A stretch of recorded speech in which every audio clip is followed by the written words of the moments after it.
കോൺഗ്രസ് നേതാക്കളുടെ മക്കൾ BJPക്കൊപ്പം ചേരുന്നത് തെറ്റെന്ന AK ആന്റണി.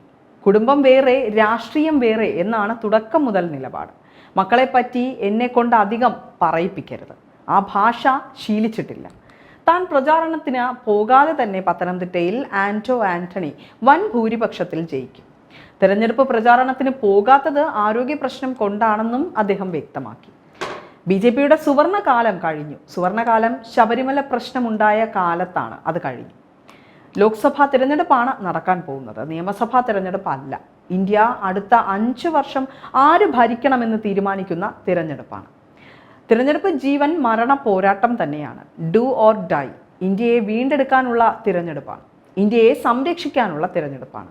ഇന്ത്യ എന്ന ആശയത്തെ ഞെക്കി ഞെരുക്കി ഇല്ലാതാക്കാനാണ് ശ്രമം. BJP ഭരണം അവസാനിപ്പിക്കണം.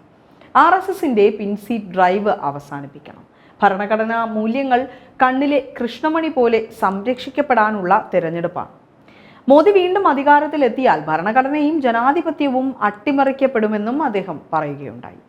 കേരളത്തിന്റെ സമഗ്ര മേഖലയെയും തകർത്ത സർക്കാരാണ് കേരളം ഭരിക്കുന്നത്. വനമേഖലയിലെ ജനങ്ങൾ ഓടിപ്പോകട്ടെ എന്ന ദുഷ്ലാക്കുണ്ടോ സർക്കാരിന് എന്ന് പോലും സംശയിക്കുന്നു. പരമ്പരാഗത മേഖലയാകെ തകർന്ന് തീരദേശ ജീവിതം ദുസ്സഹമായി. ജീവിക്കാൻ വഴിയില്ലാതെ റഷ്യയിൽ യുദ്ധം ചെയ്യാൻ വരെ യുവാക്കൾ പോകുന്നു. പ്രതീക്ഷ നശിച്ച് കേരളത്തിൽ ഇനി ജീവിച്ചിട്ട് കാര്യമില്ല എന്ന് തിരിച്ചറിഞ്ഞു. എന്നിട്ടും മുഖ്യമന്ത്രി എന്ത് ചെയ്യുകയാണ്? ഇങ്ങനെ പോയാൽ കേരളം അന്യ സംസ്ഥാന തൊഴിലാളികളുടെ മാത്രം നാടായി മാറും. അതുകൊണ്ട് തന്നെ കേന്ദ്രത്തിൽ BJPക്കെതിരെയും കേരളത്തിൽ പിണറായി ദുർഭരണത്തിനെതിരെയും വിധി എഴുതണമെന്നാണ് AK ആന്റണി വോട്ടർമാരോട് അഭ്യർത്ഥിച്ചിരിക്കുന്നത്.